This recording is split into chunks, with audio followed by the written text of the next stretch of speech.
In October 2018, a father and son set out for what should have been a simple 3-day camping trip in the Great Smoky Mountains. They never came home. For 5 years, their disappearance haunted Tennessee. A case that defied logic, time, and even nature itself. Hundreds searched. Helicopters scanned every ridge. Not a trace. Until a wildlife researcher's drone captured something hidden beneath years of moss and rain. Something that would rewrite everything investigators thought they knew. What that drone revealed would not only solve a mystery, it would uncover a truth so human, so devastating, that it would divide a family, humble a town, and remind the world that sometimes love doesn't vanish. It simply waits to be found. This is not just a story about disappearance. It's about the silence that follows, the questions that never stop echoing, and the people who refuse to stop searching. In October 2018, the air in eastern Tennessee had turned crisp, the kind of autumn that paints the trees in fire and gold. It was the season hikers loved most, when the Smoky Mountains came alive with color and quiet. On the morning of October 12th, David Martinez, 42, packed his silver thermos into an old canvas backpack, folded a weather map twice, and laid it neatly on the passenger seat of his blue Ford pickup. Across from him, his 16-year-old son Jake wrestled with the tent bag, laughing as he nearly tripped over a coil of rope. "Dad, I got it. You act like we're moving in there." David smiled faintly. 3 days in the woods. We might as well be. It was supposed to be a simple father-son camping trip. 3 days at Cataract Falls. A quiet trail David had hiked dozens of times before. But beneath his calm, something heavy moved. A quiet tension he hadn't yet shared with anyone. When they pulled up in front of Sarah's house, David's ex-wife and Jake's mother, she came out still holding a dish towel, her expression halfway between caution and concern. The divorce had been finalized 2 years earlier, but some bonds refused to vanish with paper. "Be careful," she said, eyes darting between them. "They said the weather might turn this weekend." David nodded. "We'll be fine. 3 days, tops. Back by Sunday before dinner." Jake leaned out the window, grinning. "Bye, Mom." Sarah tried to smile. "Text me when you get there." But David had already rolled the truck out of the driveway, country radio humming low under the sound of gravel. That was the last time she saw them alive. By late afternoon, the truck curved into the narrow, winding road that snaked into Great Smoky Mountains National Park. The forest rose around them like cathedral walls. Jake rolled the window halfway down and breathed in the damp, earthy air. "I still can't believe you know every trail here," he said. David chuckled. "Used to spend half my life in these woods. They change every season, but they never forget you." The boy fell quiet for a while, watching sunlight slice through the trees. They had drifted apart since the divorce. David knew this trip mattered. He needed Jake to see the man behind the mistakes, not the version painted by custody papers and missed weekends. They arrived at the Cataract Falls trailhead around 2:30 p.m. The register lay open under a plexiglass cover. David signed neatly, D. Martinez plus son, 3-day backcountry. He underlined the word son twice, as though the world needed reminding. Jake shouldered his pack, glancing toward the trail disappearing into thick green. "Race you to the falls." David smiled. "Not this time. Let's take it slow. Listen to the woods." The path wound between oaks and mossy stones. Every now and then, Jake stopped to point out a squirrel or a ripple of water under a bridge. By sunset, they reached a small clearing near the stream. David pitched the tent while Jake collected firewood. Soon the scent of instant noodles rose with smoke and laughter. For the first time in months, it felt like peace. That night, under the stars, Jake asked the question his mother never dared to voice. "Dad, are you okay? You've been different lately."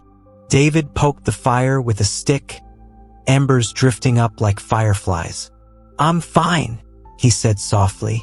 "Just tired of starting over, I guess." "You and Mom fighting again?" He hesitated.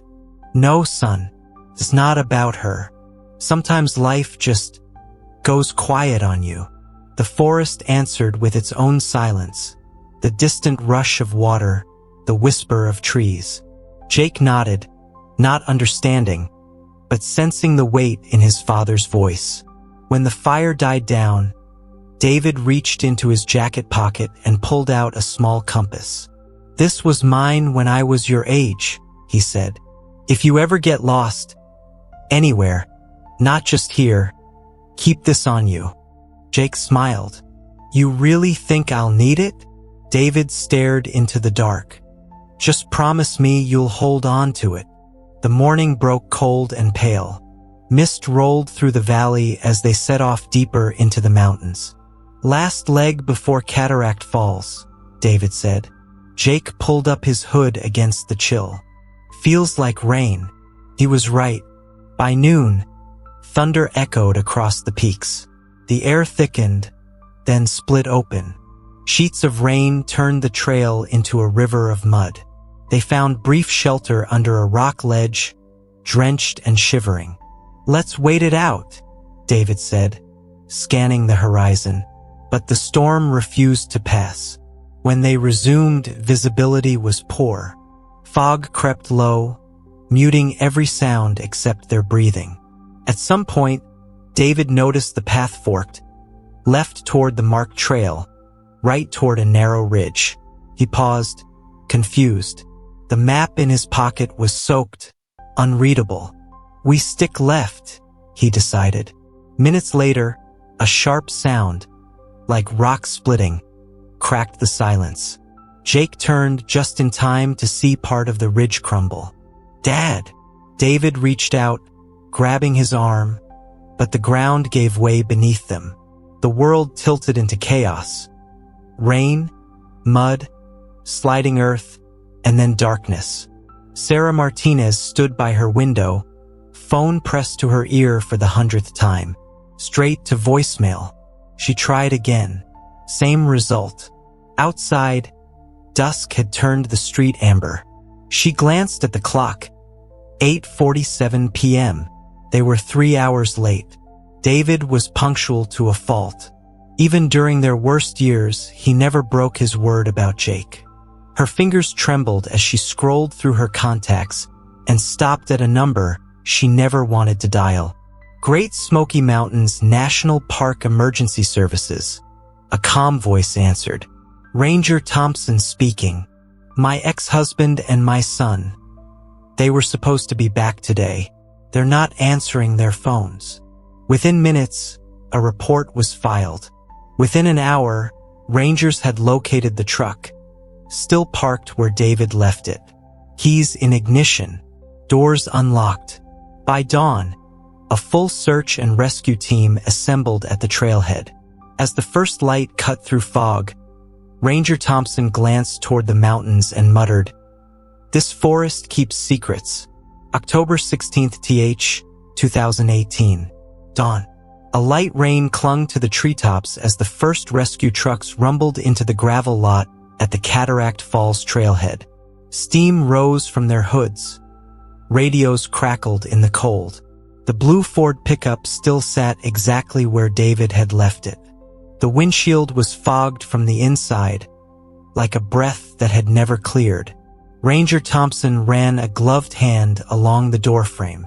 No scratches, no dents, no mud on the tires beyond what 3 days of rain would bring. Inside, wallet on the seat, a map folded once, compass missing. He wrote it down in his field book. Keys present, gear absent. Then glanced toward the tree line where mist was beginning to thin. Detective Maria Santos arrived a few minutes later. 38, precise, quiet. She had investigated lost hikers before, But something about this one felt orderly in all the wrong ways. Most people vanish amid chaos. Broken branches, dropped packs, tire ruts where panic took over. The scene felt paused. "Any sign on the register?" she asked. Thompson flipped open the plastic lid. Signed in 2:30 p.m., October 13th th. Nothing after that. Trail counter shows no other hikers past 5 p.m. Santos nodded. "Let's get the dogs moving."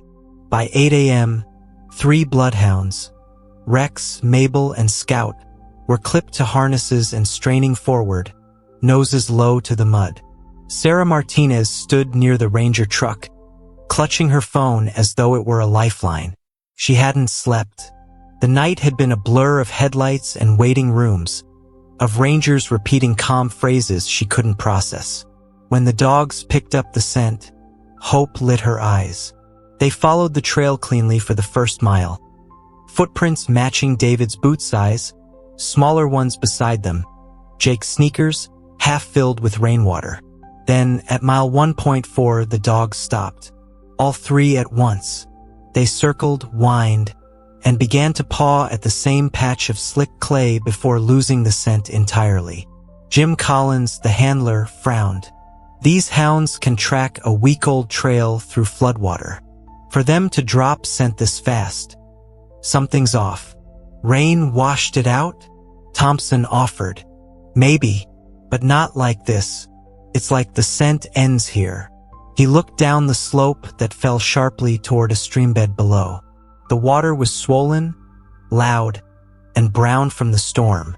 If they'd slipped here, Santos photographed the area, marking GPS coordinates. The logic said accident. The quiet in her gut said something else. At the ranger station that afternoon, Sarah sat beneath a buzzing fluorescent light while an officer typed her statement. Each click of the keys sounded too loud. When was the last call from them? Saturday evening, around 6:30. Jake said they'd made camp near the falls. Any mention of trouble? No. He sounded happy. Her voice cracked on the last word. Detective Santos watched from the doorway, notebook in hand. She saw this kind of waiting often, the mind caught between hope and grief, refusing to choose. When Sarah finally looked up, Santos offered the faintest nod, neither reassurance nor condolence, just presence. Outside, the mountains loomed under low cloud. Helicopters began their grid search, rotors chopping the silence. Reporters gathered by the park gate, cameras wrapped in plastic. A local channel went live before noon. Father and son missing in Smokies, search enters day 2. By sunset, searchers had covered 5 square miles around Cataract Falls. No footprints beyond that first mile. No broken branches, no discarded gear, no scent. The forest had swallowed them whole. At the command tent, Santos studied the map spread under a lantern. Colored pins marked search grids. A blue one, David's truck. Red, last dog contact. Yellow, potential hazards. Ranger Thompson tapped the map. Storm cell came through Sunday, dumped 2 inches. Then snow that night. If they were caught out there, exposure would have done it quick. Then we'd find something, Santos said. Blankets, food wrappers, a fire ring. They planned a 3-day trip, not a vanish into thin air trip. She noticed an unmarked path running east of the official trail, a dotted line faint on older maps. Old survey route, Thompson explained. Closed after landslide in 2012. Could they have taken it? He hesitated. Locals say it's cursed ground, but hikers are curious. Santos added a red X. Tomorrow we check it. That night, campfires burned like tiny stars across the valley. Search teams bedding down before dawn's next sweep. The wind moved through the trees in long, mournful breaths. At the station, Sarah refused the cot offered to her. She sat by the radio, listening to static between ranger updates. Miguel Martinez arrived near midnight, soaked from the drive from Nashville. He was David's younger brother, sturdy, practical, disbelief etched in every gesture. "Any news?" he asked. Sarah shook her head. He paced, then stopped. David knew these woods. He's led scout troops through blizzards. Something else happened. "What do you mean?" Miguel lowered his voice. "He called me last month. Asked if I still had Dad's old hunting rifle. Said he might borrow it for a trip. I thought he was joking." Sarah stared. "He doesn't even hunt." "I know." The radio crackled then, Ranger Unit 4 checking in. "Nothing to report." Sarah whispered, almost to herself, "Please bring them back." By morning, the media frenzy grew. Drones from news outlets buzzed above the canopy, though rangers warned them off. Volunteers flooded the base. Construction workers from David's crew, local hikers, off-duty deputies. They combed ridges shoulder to shoulder. Detective Santos followed the closed survey route. The path was half erased, overgrown with rhododendron.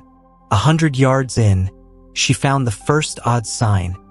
A torn strip of nylon tangled in a branch. Dark green, like the lining of a camping tent. She bagged it carefully. Further ahead, near a rock outcrop, she spotted faint boot impressions leading toward a steep descent. One adult, one smaller. Then, halfway down, drag marks, smeared by rain but visible in the soft soil. She called it in. Possible slide area, coordinate 27B. Thompson joined her minutes later, breathing hard. The slope ended in a ravine 20 feet below. At the bottom, water pooled dark and still. "Could be where they went down," he said. Santos scanned the mud. No debris, no tracks climbing out. "We'll need divers." But the water was too deep, the current beneath too strong. They marked it and moved on. That night, her report ended with one quiet line. Unknown outcome. Unresolved scent trail. Recommend continued search. On the fourth day, the press conference drew every local outlet. Sheriff Benson stepped up to the mic, rain dripping from his hat brim. "We continue to explore all possibilities," he said. "Foul play has not been ruled out." Reporters shouted questions. Cameras flashed. Sarah stood off to the side, face pale, arms wrapped around herself. When a journalist asked, "Do you believe they're still alive?" she didn't answer. She simply walked away. That night, she found herself back at the trailhead. The lot was empty now, rangers gone for the day. She approached the blue truck still parked under tarp and placed her hand on the cold metal. The smell of wet leaves hung heavy. She whispered, "You promised you'd be back Sunday." Wind stirred through the trees like a response she couldn't hear. Late that evening, Santos sat alone in the command trailer reviewing older case files. Over the past 10 years, 12 people had vanished in this same region. Most hikers, one photographer, a pair of tourists. All within 10 square miles of Cataract Falls. Most were eventually found injured, lost, or dead from exposure. But 2 cases never closed. She pinned their photos beside David and Jake's. A timeline formed. The disappearances aligned with periods of severe weather, flash floods, early snow. Nature, perhaps, but the precision unsettled her. She closed the file when Ranger Thompson stepped in. Search cut for the night. Snow coming in. How bad? Forecast says 2 inches by morning. Santos looked toward the dark window, where flakes already danced against the glass. Then we're running out of time. By sunrise, the mountains were blanketed white. Boot prints vanished as quickly as they formed. The cold bit through gloves and optimism alike. Search dogs refused to scent. Their noses froze. At noon, word came from Air Unit 3 thermal imaging showed no human signatures in a 5-mile radius. The probability curve dropped to near zero. In the command tent, Sheriff Benson called it. Suspending active search at dusk. Transition to investigation status. No one spoke. Santos only nodded, her jaw tight. Sarah collapsed into Miguel's arms outside, the sound leaving her more breath than voice. Somewhere beyond them, the forest stood silent, ancient, unbothered. That night, Santos wrote her final field note. Truck recovered. No signs of struggle. Evidence suggests accident or voluntary disappearance. Search terminated October 20th, 18. Case remains open. She paused, pen hovering. Then she added one more line. Instinct says unfinished. Back in Knoxville, Sarah returned to an empty house. Jake's shoes still by the door, a half-finished school project on the table. She sat on his bed and stared at the compass he'd forgotten to take, the same one David had given him. Its needle quivered faintly, pointing north. Outside, the first snow of the season covered the street in silence. October 21st ST, 2018. The Smoky Mountains woke to the sound of nothing. Search teams had gone, generators hauled away, tape fluttering in the wind like abandoned prayer flags. For 5 days, voices had filled these woods, names shouted into fog, whistles echoing across ravines. Now the forest reclaimed its quiet. Down in Knoxville, the news looped the same footage. Helicopters circling treetops, volunteers trudging through snow. Sarah's tear-streaked face beside a ranger truck. Anchors spoke in hushed tones. Father and son missing. Search officially suspended. Authorities puzzled by the total lack of physical evidence. But to Sarah Martinez, the case wasn't a headline. It was an open wound that refused to clot. The morning after the search ended, Sarah sat before her laptop replaying every broadcast she could find. She scribbled notes, coordinates, weather patterns, ranger quotes, building her own case file out of desperation. Beside her, a cold cup of coffee and Jake's half-folded hoodie. A reporter's voice filled the room. Authorities confirmed that the truck belonging to 42-year-old David Martinez was found intact at the Cataract Falls trailhead. Investigators note no sign of forced entry or foul play. Sarah paused the clip, zooming in on the blurred image of the truck. There has to be something they missed, she whispered. The knock on the door made her jump. Detective Santos stood in the rain, holding a manila envelope. Mind if I come in? Inside, she laid out a printed credit report summary. Mrs. Martinez, we reviewed David's finances. There are inconsistencies you should see. Sarah frowned. What kind of inconsistencies? Santos flipped a page. Personal loans, nearly $80,000. Several missed child support payments. A court hearing scheduled for October 20th. Sarah shook her head slowly. No, he told me he was fine. He always said he was fine. Did he mention taking out a second mortgage? Silence. Santos watched her face. Sometimes people under pressure make choices we don't expect. Sarah's eyes hardened. He would never abandon Jake. Whatever this is, he didn't run. Within a week, theories spread faster than facts. On social media, a hiking forum claimed David staged his disappearance to escape debt. A talk radio host floated the word murder-suicide. By the end of October, tabloids called it the Smoky Mountain Mystery. Miguel Martinez read the headlines in disgust. He agreed to one interview just to defend his brother's name. David wasn't perfect, he told the reporter. But he loved that boy. You should see the way Jake followed him around. He'd never hurt him. The reporter asked quietly, Did David seem different lately? Miguel hesitated. He asked me something strange last month. Said, if anything ever happened to him, make sure Jake knew how much he loved him. I laughed it off. Guess I shouldn't have. The quote went viral. Make sure Jake knew how much he loved him. Suddenly, every outlet had an opinion about what David meant. At Central High, a 16-year-old girl sat alone in the counselor's office. Emma Chin, Jake's girlfriend. She hadn't spoken publicly until Detective Santos asked to meet. Emma twisted a hairband around her wrist, eyes red. Jake said his dad was stressed about money, but he wasn't scared. He said they might start fresh somewhere. I thought he meant moving to Atlanta or something. Did he say why? He just said his dad was tired. Like life kept getting smaller. Santos jotted the words down. Start fresh somewhere. Another puzzle piece that didn't fit. Before leaving, Emma pulled a small envelope from her bag.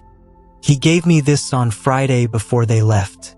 Said not to open it unless he didn't come back. Inside was a Polaroid. Jake and David at the old fishing pier, smiling, wind in their faces. On the back, 4 words in shaky pen. See you in sunlight. By early November, the official case file thickened with dead ends. Santos requested a second aerial search, using FLIR imaging to detect heat or metal signatures beneath foliage. Found nothing but rock and river. She met with a retired tracker named Roy Caldwell, a man who had spent 30 years navigating the Smokies. You're saying no trace? Not a single boot sole? He asked, disbelief rough in his voice.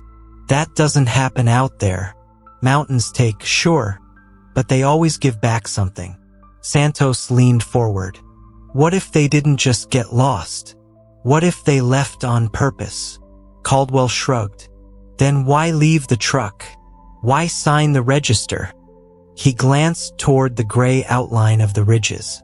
Those woods have old stories, detective. You ever heard of the ridge that eats the lost? She raised an eyebrow. It's what locals call that stretch above Cataract Falls. They say there's magnetic stone up there. Messes with compasses, radios, sometimes people's heads. Storm rolls in and poof. Folks walk in circles till they disappear. Santos smiled faintly. Folklore? Maybe. But every legend starts with a missing person. Thanksgiving came and went. Sarah didn't cook. She joined a volunteer group retracing ranger paths with GPS units. They found nothing but animal tracks and frostbitten ferns. On the 3rd day, she stopped at a narrow stream where sunlight filtered through bare branches. Something metallic glimmered beneath the water. She knelt, heart racing, only to pull out a rusted soda can. Her breath fogged the air. Tell me where you are, she whispered to the woods. When she returned home, the mailbox overflowed with letters. Condolences, prayers, conspiracy clippings. One envelope held no return address, just a single photograph. An aerial shot of the mountain range with a red X scrawled near a ravine. No note, no sender. She brought it to Santos the next morning. Could be a hoax, Santos said, examining it under light. Or someone wants attention. Or someone knows something. They logged the coordinates. It led to a steep section of ridge long closed to hikers. A helicopter survey revealed nothing visible, but the seed was planted. Sarah's hope flared again. December 2018. Snow piled against Sarah's porch. Bill's did too. A letter arrived from Tennessee Mutual Life Insurance. Pending legal declaration of death, the policy of Mr. David Martinez remains in review. She hadn't even applied for payout, yet the words hit like betrayal. $200,000, money she wanted nothing to do with. But as months passed and debts mounted, whispers began. Miguel confronted her gently one evening. They're saying you'll get the money if they're declared dead. I don't care about that, she snapped. I want my son. I know, he said softly, but you have to prepare yourself. She turned away, staring at the compass on the mantel, its needle trembling under the ceiling fan. For what, Miguel? A funeral with no bodies. By October 2019, The search had faded from headlines. New cases replaced old grief. Sarah kept organizing memorial hikes every month. The walk for Jake and David. Dozens joined at first. By spring, only a handful remained. Detective Santos transferred divisions but kept the file open on her desk. Every few months she drove back to the mountains, hiking short stretches alone. Once, near the old ravine, she found a weather-worn piece of fabric snagged on a branch. Blue nylon, faint smell of smoke. Testing later showed it wasn't human-related.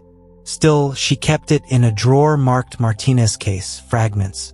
Miguel tried to move on. Sarah couldn't. She left her teaching job, spending afternoons at a coffee shop by the park entrance, handing flyers to tourists. "Have you seen them?" she'd ask. Most smiled awkwardly and walked away. 2 winters later, a group of hikers from North Carolina reported hearing voices near Cataract Falls at dusk. One male, one young. Sounded like a call for help, they told rangers. Searchers investigated the next day, found nothing but animal prints. Yet rumors spread again. Paranormal forums lit up. Ghosts of the Smokies, father and son echoes, the ridge that eats the lost.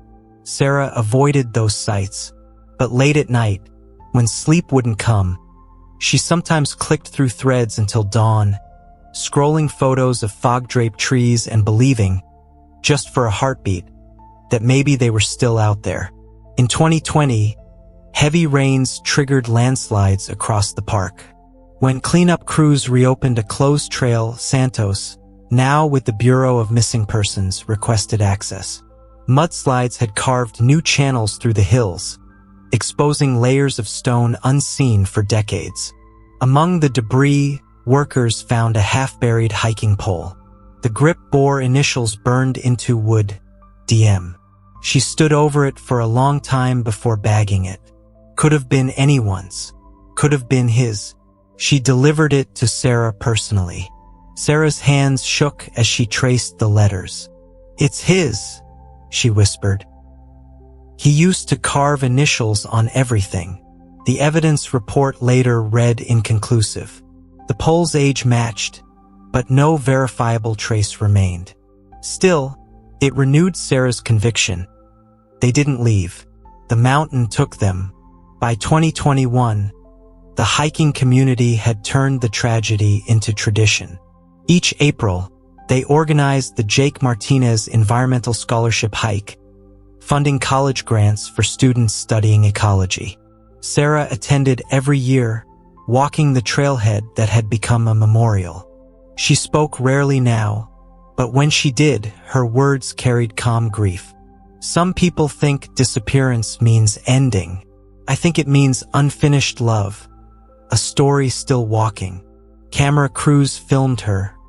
The clip circulated online. Comment sections overflowed with sympathy, theories, even accusations.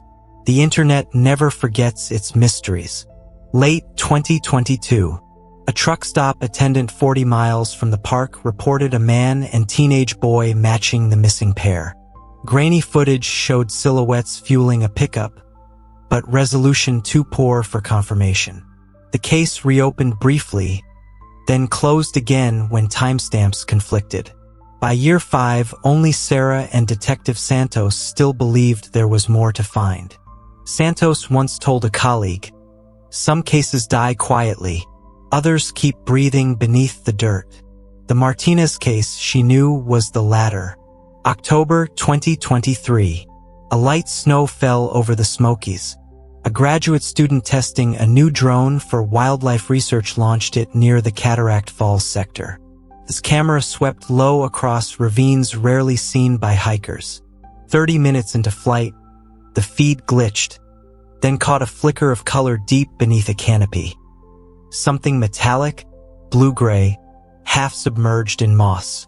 The student tagged the coordinates automatically before the battery died. He didn't know yet what he'd seen. But when that footage reached park authorities 2 weeks later, the mountain that had held its silence for 5 years was about to speak. October 3rd RD, 2023, 5 years after. The lab at the University of Tennessee hummed with fluorescent quiet. Graduate researcher Liam Foster adjusted the focus wheel on his drone monitor, the kind of small gesture that belonged to routine fieldwork, until the image on screen froze. Static. Then a shimmer of blue. He frowned, rewound the feed 5 seconds, slowed playback to quarter speed. Between frames of moss and fog, sunlight blinked against something metallic. Smooth, curved, not stone, not water. Liam leaned closer. What the hell is that? The drone had been mapping wildlife migration corridors near Cataract Ridge, a sector still officially closed after a 2020 landslide. He hadn't meant to fly there. A gust of wind had pushed the drone south, 30 meters beyond the boundary. He scrolled through GPS data. Elevation 1,480 feet. Lat 35.6281. Long minus 83.5237. Same coordinates printed on a red X from a photograph once mailed anonymously to Sarah Martinez years earlier. He didn't know that yet. He sent the file to the Park Service for classification standard protocol. 48 hours later, the footage reached Ranger Thompson. By dawn, it was on Detective Maria Santos's desk. Santos stared at the paused frame. Even through compression artifacts, the shape was clear. A vehicle roof under layers of lichen and mud. Color, faded blue. She whispered, "It's him." Thompson nodded slowly. Could be. Landslide filled that ravine around 19. We never searched there again. Then we search now. The following week, the forest stirred with engines again. 5 years of silence broken by the rumble of trucks, the snap of branches under boots, drones overhead, media kept at gate distance. Sarah Martinez stood at the perimeter, gloved hands clasped, lips white from cold. She hadn't been back since the first search. The smell of wet pine hit like a ghost. Ranger Thompson briefed her softly. "We'll be careful. If it's the truck, we'll know by noon." She nodded, barely breathing. The crew cut a new path through overgrowth where the old trail once ran. Time had rewritten the landscape. Boulders shifted, saplings grown thick, stream diverted. Detective Santos moved in silence, notebook in her vest, recorder clipped near her shoulder.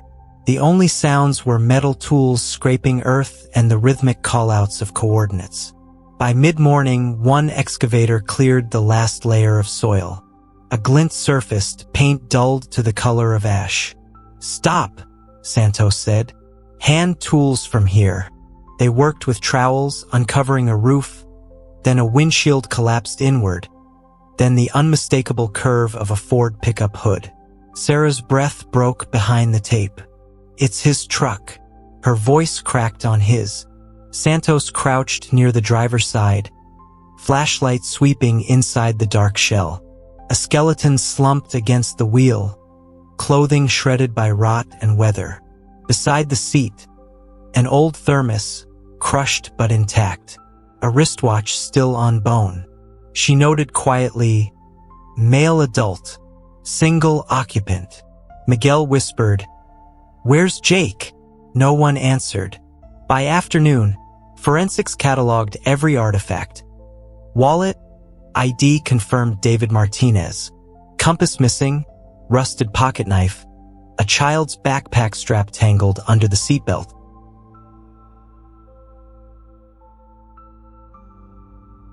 No second body. No trace of smaller remains within 10 meters. Detective Santos looked at Sarah across the crime scene line. "We'll send everything to Knoxville for analysis. It may take weeks." Sarah nodded but didn't move. Her eyes were locked on the empty passenger seat. "He was supposed to keep him safe," she whispered. Then, quieter still, "Maybe he did." News broke that evening. 5 years after disappearance, Truck of missing father and son found in Smokies. Every outlet replayed the same 30-second clip. Blue wreckage lifted by crane, detective silhouette beside it. Online commentators divided instantly. Some said the case was solved. David and Jake dead since 2018. Others asked, "Where is the boy?" Sarah refused interviews. She spent nights at her brother-in-law's house, clutching the recovered thermos as though warmth could return through metal. Detective Santos stayed on site another week. On day 5, a field tech approached with a small evidence bag. Found this wedged behind the passenger floorboard. Inside lay a torn scrap of waterproof paper. Faded ink read only, "Storm coming. Dad hurt. Trying to find." The rest dissolved into nothing. A week later, rangers extended search 200 yards north of the crash site. Under a fallen cedar, they found partial footprints. Bare, heel narrow, toes deep. Too small for an adult man. "Could be 5 years old," Thompson said, squatting over the impressions. "Soil here doesn't hold shape long. Hard to date." Santos photographed them anyway. Even if old, it means he moved after the crash. Nearby, they recovered fragments of nylon rope knotted into a makeshift snare. Animal bones scattered close by. Someone had hunted here, once. Sarah heard the report days later. It was enough to keep hope alive and unbearable at the same time. The discovery reignited folklore. Reporters flooded mountain towns interviewing anyone with a story. At a diner in Townsend, an old trapper named Earl Jennings told Channel 9, "Saw a kid up there 2 winters back, thin as air, hair down to his shoulders. Thought he was a ghost." Another woman swore she'd heard humming near Cataract Ridge. "A boy's tune," she said, like he was talking to the trees. Detective Santos dismissed none of it. "Truth hides inside exaggeration," she told Thompson. "Even ghosts leave footprints." A month later, park officials sealed the area again for winter. Snow drifted over the ravine, softening every trace. On the final evening before closure, Sarah Martinez hiked to the site under ranger escort. She stood before the newly placed memorial marker, "David Martinez, beloved father and friend." Below it, an empty line left intentionally blank. The wind moved through trees with the slow rhythm of breath. From somewhere deeper in the woods came a faint sound, 3 notes, rising and falling. Jake's whistle, the one he used to call their dog home. Sarah froze, tears freezing on her cheeks. She looked toward the sound, but the forest only swayed, indifferent, ancient. The narrator's voice would lower again here. The mountain had given back what it wanted, but not everything. Detective Maria Santos's office smelled of dust and printer ink. The Martinez file lay open across her desk. Dozens of pages, photographs curling at the edges. A decade of rain sealed inside plastic. She had reopened it formally the day after the truck's recovery. One detail kept her awake: the debt. Most men under pressure conceal panic with motion. David Martinez had done the opposite. He'd gone still.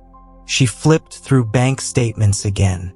Withdrawals in the weeks before the trip. 500 here, 2,000 there, each converted to cash. Receipts from a hardware store. Fuel cans, tarps, waterproof matches. And a final purchase 3 days before he vanished. A used satellite phone from a pawn shop. The serial number led nowhere. No service plan registered. Santos closed her eyes. "What were you planning, David?" The next morning, she and Ranger Thompson visited a storage facility on the outskirts of Knoxville. David had rented Unit 37B under his company's name. The clerk checked the record. Paid through 2019. Auto-renewed. Nobody's been in there since. Inside, the air was thick with rust and paper. Old camping gear lined one wall. Boxes of tools the other. In the back sat a plastic crate marked Troop 17 Supplies, his old scout group. Santos pried the lid open. Beneath folded tents lay notebooks, waterproof field journals labeled with years. Each page cataloged routes, elevation notes, supply lists. She turned to the last entry, dated October 10th, 2018. Weather forecast poor. Pack light. Bring the compass for Jake. Remember, promise Miguel. She read it twice. Promise what? Tucked in the margin, written sideways. If I don't come back, the boy knows. Her pulse quickened. Knows what? She whispered. That evening Santos visited Sarah, bringing copies of the notebook pages. Sarah sat by a window, rain streaking the glass. She looked smaller than before, like grief had carved her down. He was planning something, Santos said softly. A backup, a way out. Do you remember any talk about leaving? Sarah shook her head.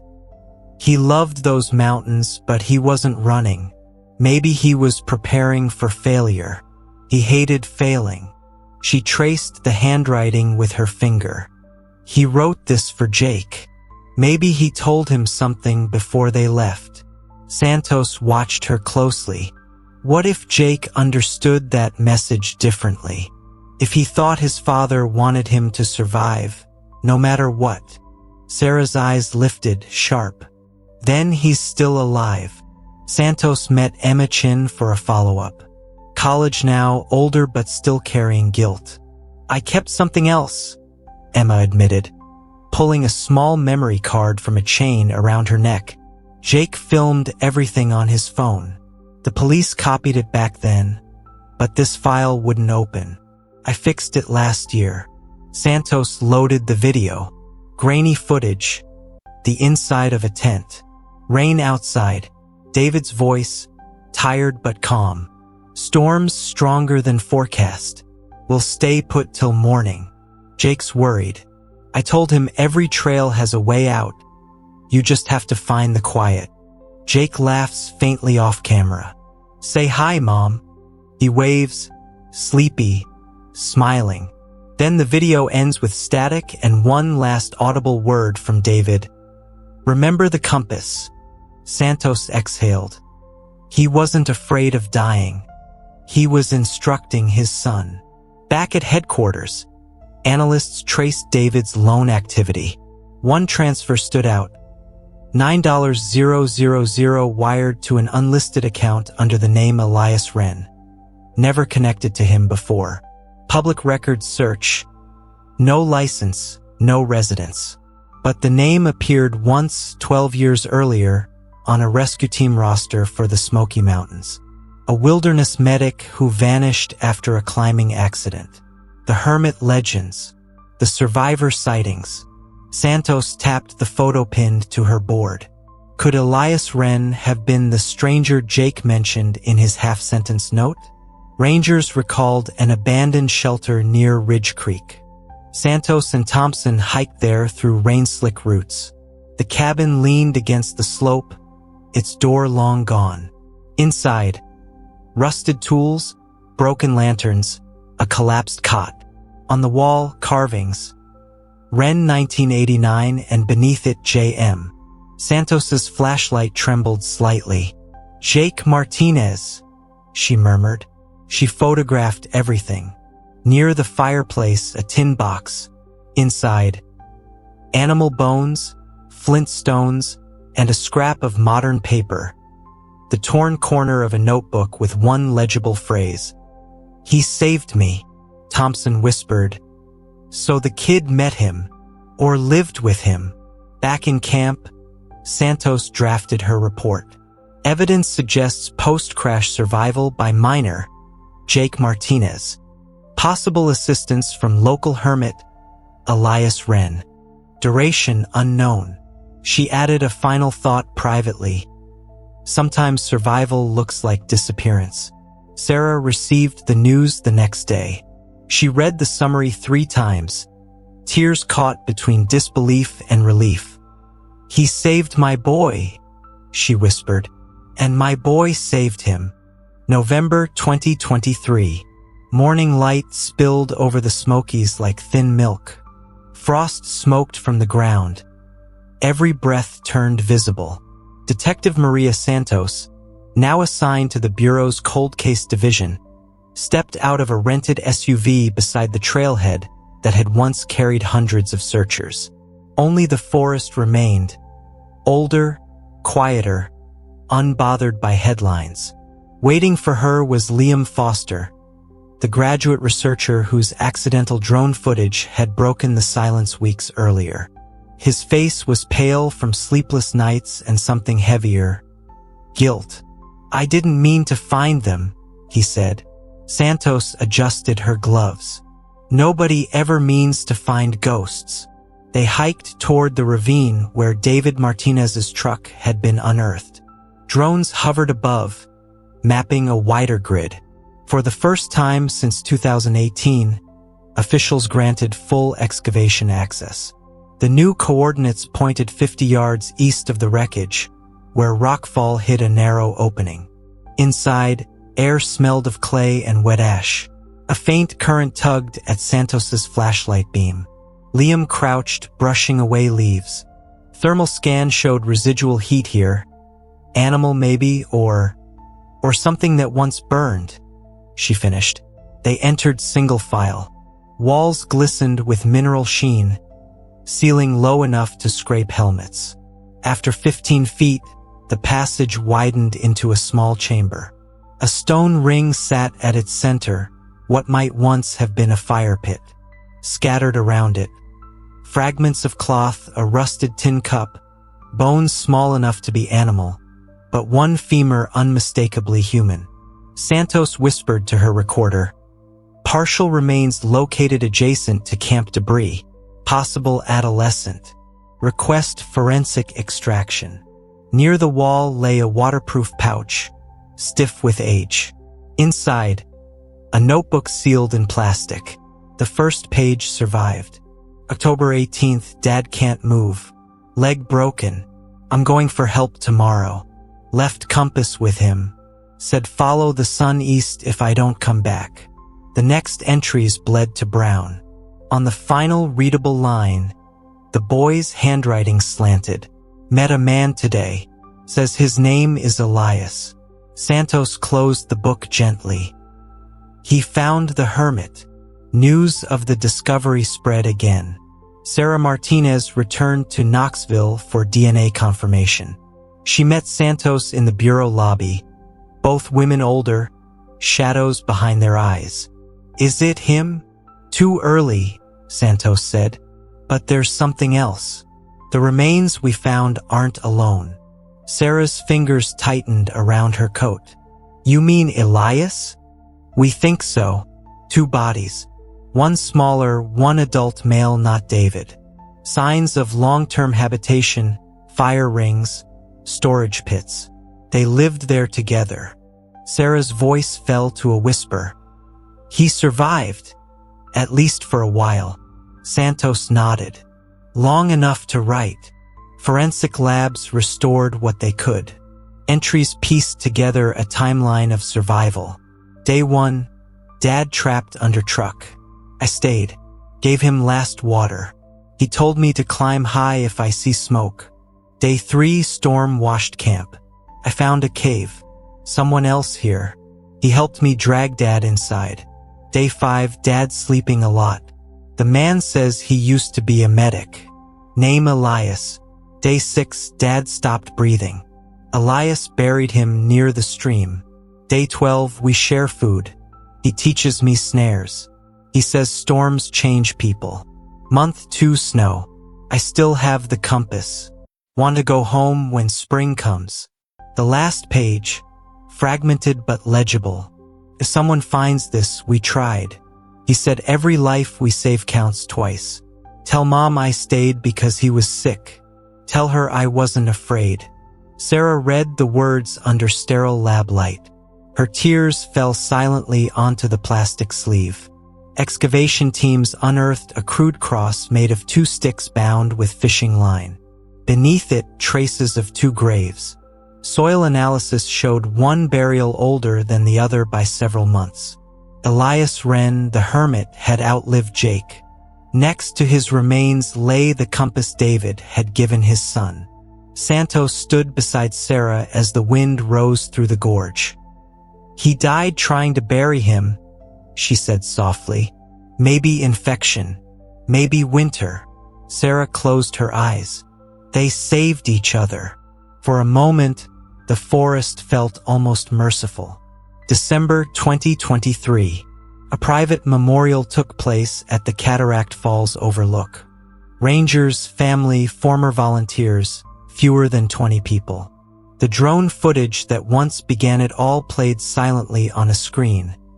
The gleam of blue metal under green.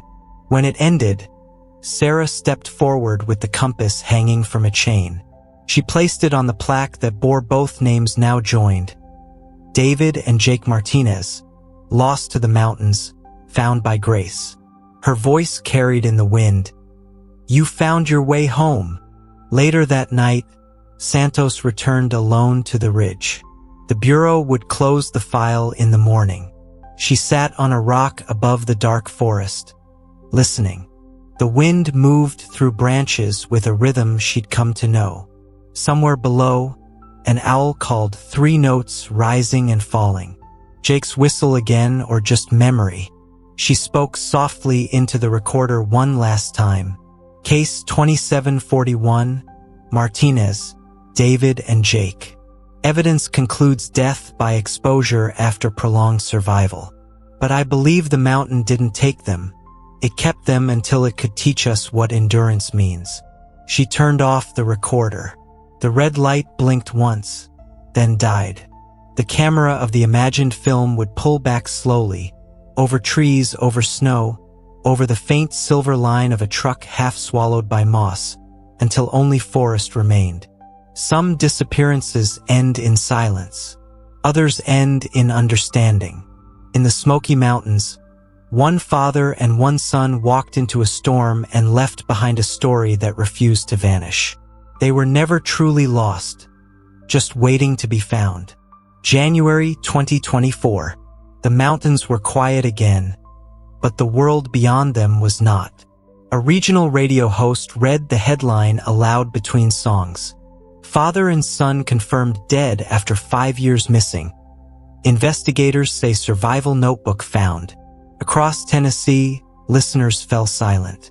At a coffee shop in Knoxville, a man whispered, "They were alive all that time?" In another town, a mother turned up the volume for her teenage boy to hear. The tragedy had become folklore, now it was history. For weeks, reporters dissected every word from the recovered journal. Online threads filled with arguments.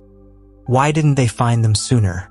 Could the boy have lived if rescue came 1 week earlier? Every question reopened an old wound. Detective Santos ignored the noise. She sat at her desk reviewing drone data one last time before archive. Each frame of the footage, blurred green, trembling blue metal, felt personal now. Then she noticed something she hadn't logged before. A faint reflection in the truck's shattered windshield, a shimmer at the cave's edge. She zoomed in. The shape resembled a handprint, pressed from the inside, streaked downward. Old maybe, but human. Her throat tightened. He tried to open it. She closed the monitor slowly. "Rest now, kid," she whispered. 2 months later, a production company from Atlanta approached the Bureau for access. They wanted to film a true story special, Vanished, the Martinez Files. Santos hesitated, then agreed on one condition: she'd supervise field accuracy. Filming began that spring.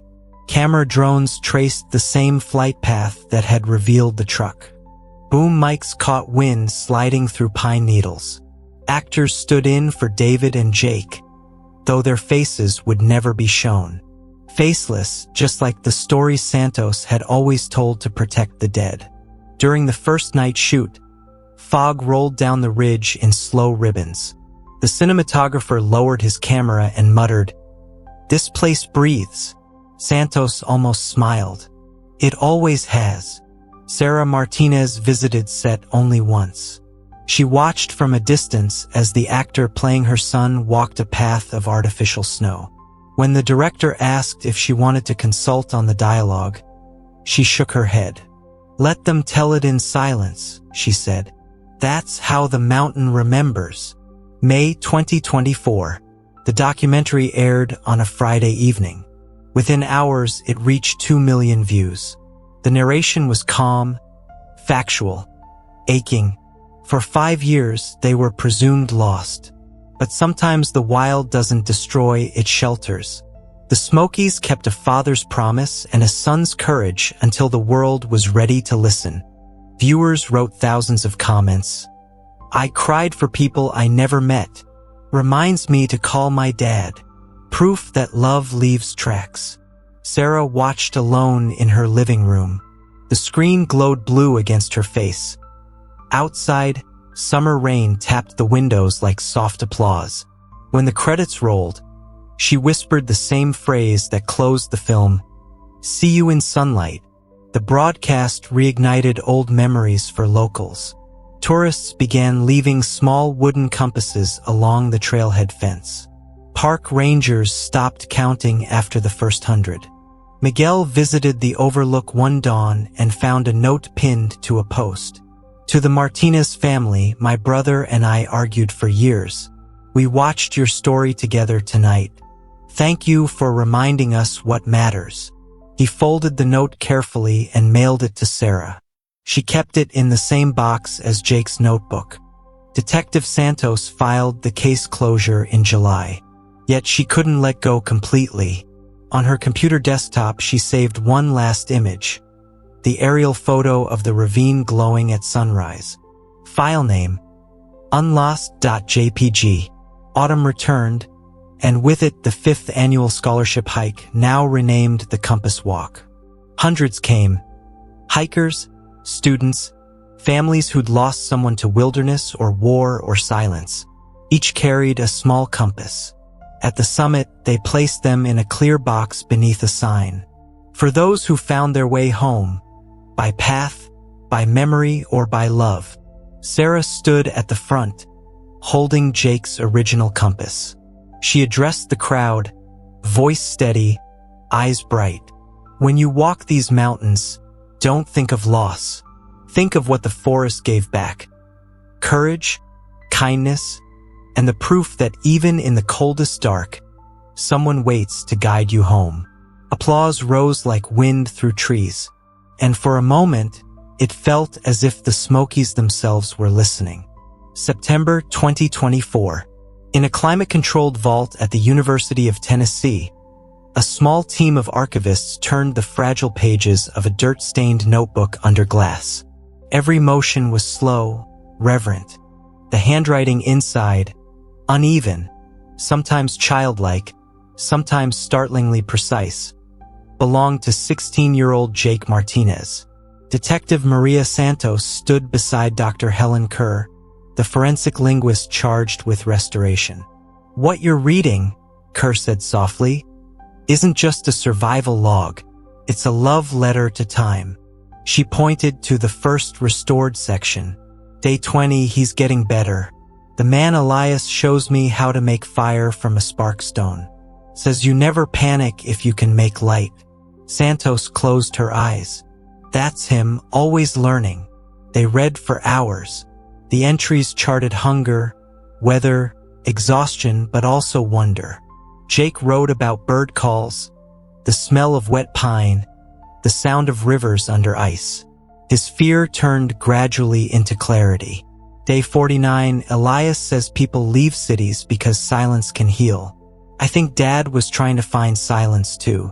Later pages deepened the portrait of Elias Wren, the man once considered a myth. Month 2, he has a limp, Says it's from falling off a ridge years ago.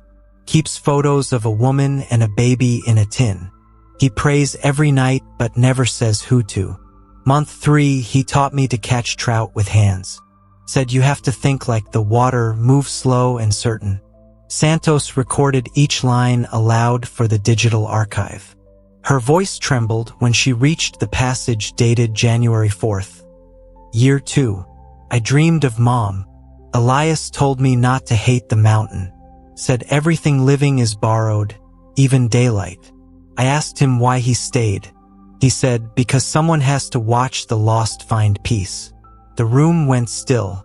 Even the hum of equipment seemed to fade. At the notebook's back pocket lay a folded, water-spotted sheet, words written with charcoal on birch bark. The heading read simply, "For Mom, if they find this. Hi Mom. If you're reading, I made it further than I thought. The man says the snow will stop soon. He told me stories about the year 1989 when the fire took half the ridge. He said new trees grew from the ash, stronger. I think that's what people do too. Don't be sad. I remember the sound of you laughing at breakfast and how Dad always spilled the juice. Tell Uncle Miguel I still have the compass. I keep it warm so it doesn't freeze. Maybe one day hikers will pass and feel us in the wind. That will be enough. Love, Jake." Sarah Martinez read the copy 3 times before speaking. "He wasn't lost," she said. "He was home." During deeper cataloging, another scrap emerged, different handwriting, older, firmer. "The hermits. To whoever comes after. The boy kept me alive longer than I deserved. When sickness took me, he refused to leave. If you find him gone, know he walked east at sunrise. Follow the light. He'll find it first." The last words blurred into a smudge shaped like a cross. Dr. Kerr wiped her eyes. He wrote this with infection in his hand. The lines shake like heartbeat. Santos whispered. He tried to send him home. Months later, the Bureau released the cleaned audio reconstruction. A narrator reading Jake's words over drone footage of the ridge. No dramatization, just text and wind. The episode aired quietly one Sunday evening under the title The Journal in the Cave. Millions watched. Comments filled with silent symbols. Just dots, ellipses. People trying to type what they couldn't say. Teachers used it in classrooms. Hikers played it at campfires. The story that had begun as Disappearance now lived as testament. In one interview, Sarah said, "He didn't die of fear. He died of love, staying for a man nobody else would have saved." Detective Santos often revisited the final pages, filling the missing words in her mind. She imagined Jake's last entry might have read, "Day unknown, light coming through the roof cracks, snow melting, heard birds again, maybe spring, maybe it's time to walk east." She never wrote that guess in the report, but it stayed with her, an echo.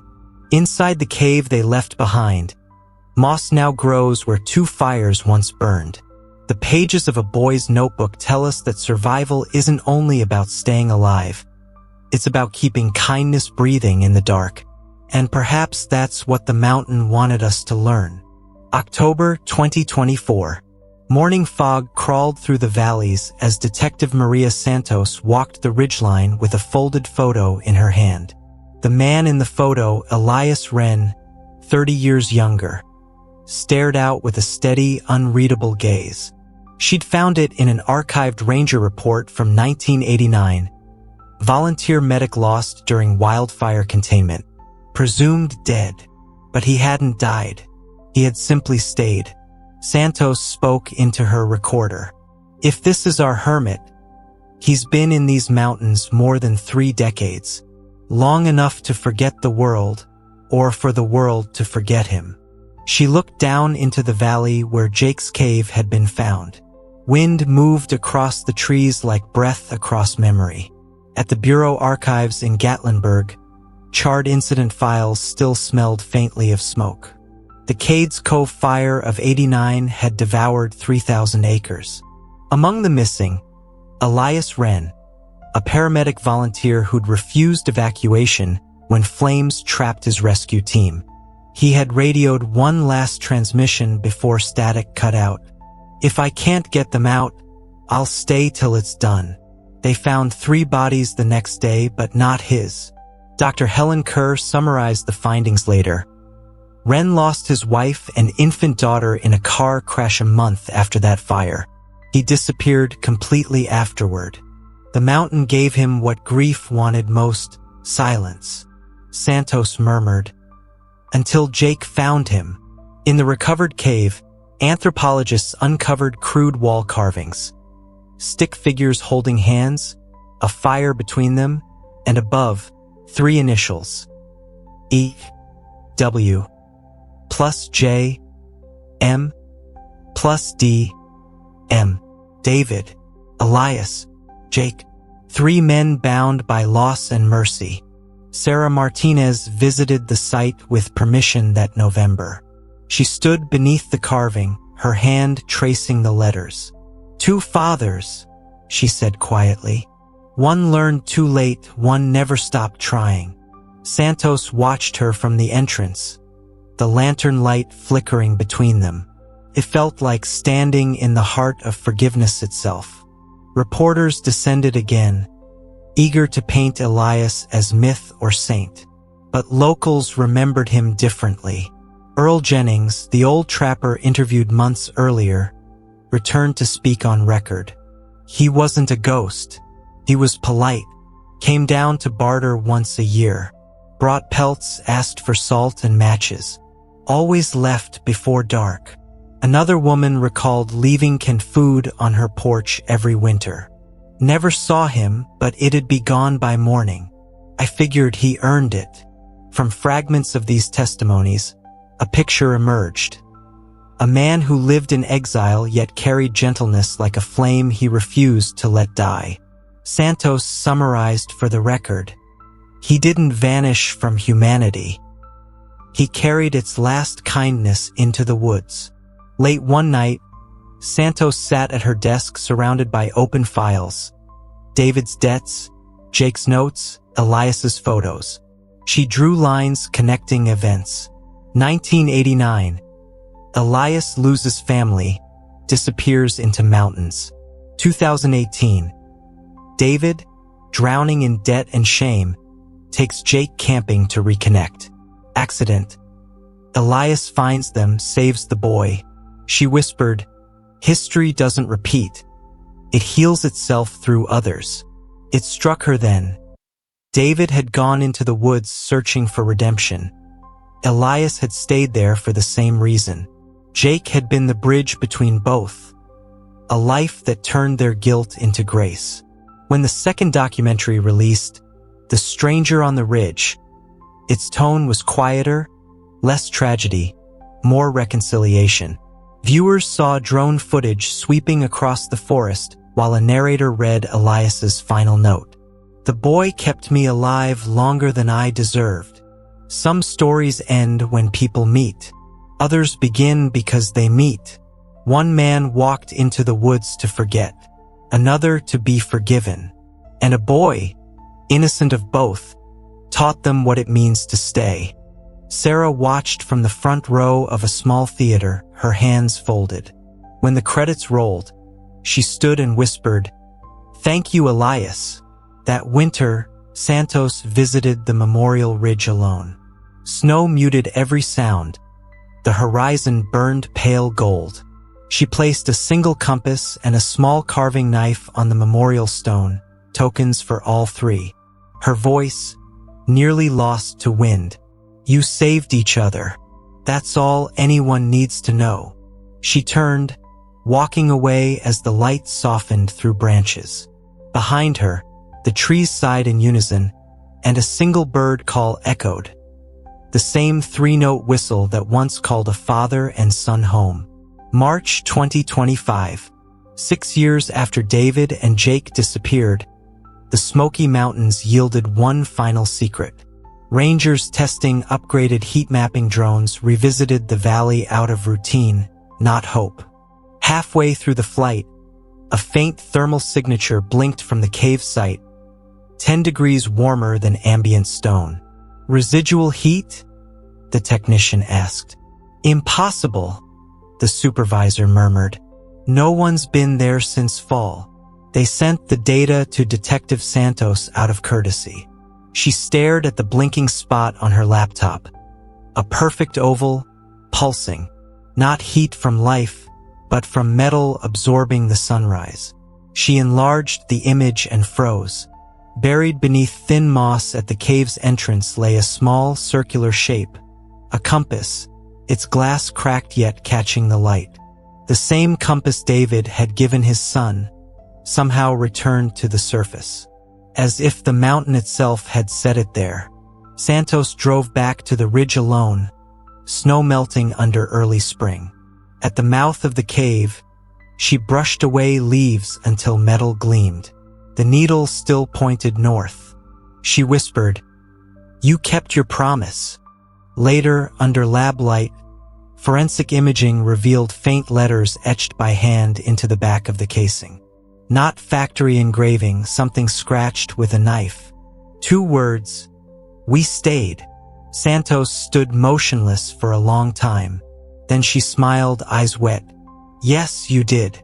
That summer, the Great Smoky Mountain Heritage Museum opened a permanent room, the Martinez files. Inside glass cases. The journal, the hermit's note, fragments of rope, and the compass displayed beneath soft light. Between 2018 and 2023, this compass guided 3 souls toward understanding. Found twice, lost once, it reminds us that direction is not always about roads, but about returning to the heart. Visitors moved quietly, some leaving folded letters at the foot of the display. Most said nothing, just looked at the compass until their own reflections disappeared in its cracked glass. In late summer 2025, Sarah Martinez hiked the trail alone for the first time. Years had softened the forest. Ferns grew where trucks once parked. At the overlook, she sat on a boulder facing the endless green. She took the last page of Jake's recovered letter and read it aloud to the wind. Then she folded it and buried it beneath a small cairn of stones. No ceremony, just breath, soil, and silence. When she stood, sunlight pierced through clouds and painted the valley gold. She whispered, "You're free now," and started down the trail. Behind her, the stones glowed briefly before shadow returned. Months later, Maria Santos recorded the closing narration for the Bureau's educational archive. Her voice was steady, almost tender. In 2018, a father and son walked into these mountains to find peace. In 2023, we found proof that they never truly left, because love leaves its own coordinates. The mountain didn't keep them. It kept their lesson. Every act of care, every spark of mercy, endures in places we call wilderness. And when the wind turns north, if you listen, you might still hear them. 2 voices, 1 promise. We stayed. Camera rises slowly above the ridge. Below, pine crowns move in waves, whispering. The light changes from silver to amber to dusk. Then the faint sound. A boy's 3-note whistle carried on wind. The same pattern heard years before. It echoes once, twice, and fades into quiet. They walked into the mountains seeking peace, and in the end, they found something greater, understanding. For years, the world called it a disappearance. But the Smoky Mountains were never hiding them. They were keeping their story safe, until the rest of us were ready to listen. A father who couldn't forgive himself. A son who refused to stop believing. And a stranger who taught them both that mercy can outlive memory. The compass they carried didn't just point north. Pointed home. To love. To faith. To the quiet places that still remember us when we are gone. So if you ever find yourself lost, in these woods or in your own life, remember their promise. we stayed. Because love doesn't vanish in the dark. It waits until light finds it again. If stories like this move you, if you believe some mysteries deserve to be remembered, stay with us. Subscribe to this channel and join a community that keeps searching for the truth, for hope, and for the stories the world almost forgot.